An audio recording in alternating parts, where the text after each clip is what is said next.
Okay, for 48, they want us to just evaluate expressions or simplify basically, right? So let's start here, right? A, I have -4 absolute value minus 3. So the absolute value of -4 is just 4, and 4 minus 3 is 1. Again, this is the level of work you would want to show on problems like this, right? For B, we have the absolute value of 6 minus 11 plus 3. Okay. So 6 minus 11 is -5, right? So I could even show this step, right? And then -5 plus 3 is -2.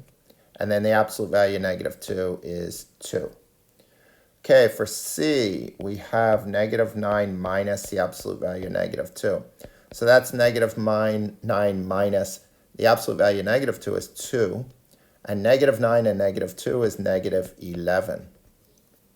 And for D, the last one, we have 5 times the absolute value of 6 minus 2.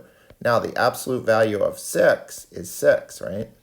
Then order of operations says I multiply first, so I get 30 minus 2, which is 20, which is not 22, which is 28.